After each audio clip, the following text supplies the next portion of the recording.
Well, whatever the deal is, we're going to have to figure out how to pay for all that massive social spending. One option that's gaining traction, at least among some, is the billionaire tax.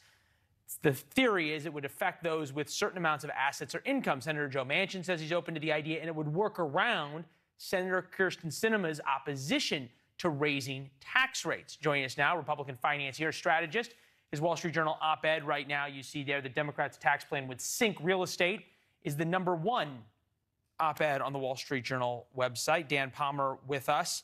All right, Dan, put it aside for a second just with real estate. Is this billionaire's tax a workaround? I think it's an act of self-delusion. I think the United States Constitution allows taxation of income. It's a carefully defined, litigated term. Unrealized gains don't fit within the box. So I think it's a talking point. It's not a tax strategy. It ends up in court and gets thrown out. Which then would create all sorts of problems for the Democrats. I'm interested, so many people would read your op-ed, and as did I, and say, well, look, you know, these are rich people's problems.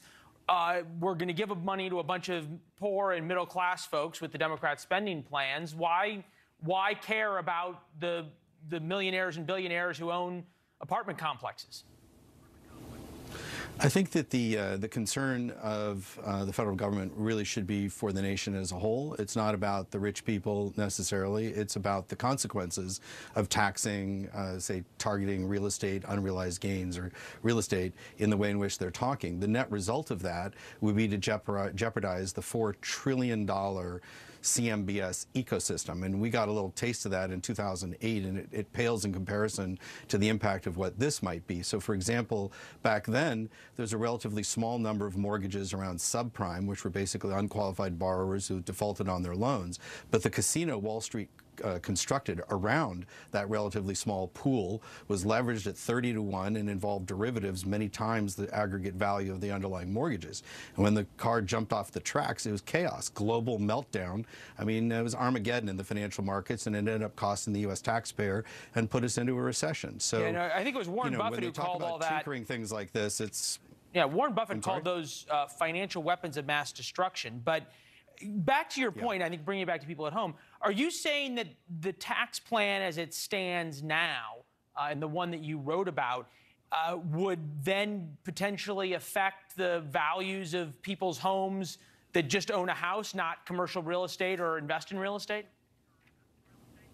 The way it's written right now, it would just affect commercial real estate, as I understand it. The gains that they're talking about, the order of magnitude is mostly there, but it could affect some of the wealthiest people and their homes. But look, all these tax proposals are introduced to affect only a small number of people. You know, the income tax came in at 1% for everyone earning over $3,000 a year, and it escalated all the way up to 7%, you know, for certain people. But it's not that way in reality. This is the proverbial camel's nose under the tent. Next thing you know, you've got the camel in the tent. And I think everyone understands, you know, much as your previous guest says, Congress loves to spend money. Yeah. The problem here is they love to spend other people's money, is how I would complete that sentence. And, you know, I think this is a very irresponsible way to conduct public policy in a back room, you know, hidden from day, under time pressure, and talking about the wrong issue. They're all sitting around talking about, oh, this is a top-line spending bill. It was cut from a, you know, imaginary $6 trillion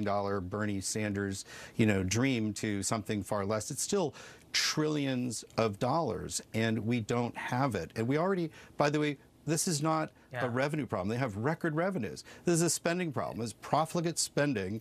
You know, it's like you were the one. You know, you're the one who taught me the key to financial success is that top-line revenue growth has to exceed expense growth. That's something that has not happened with the federal government for a long time. Thanks, my friend. Appreciate the perspective. Right.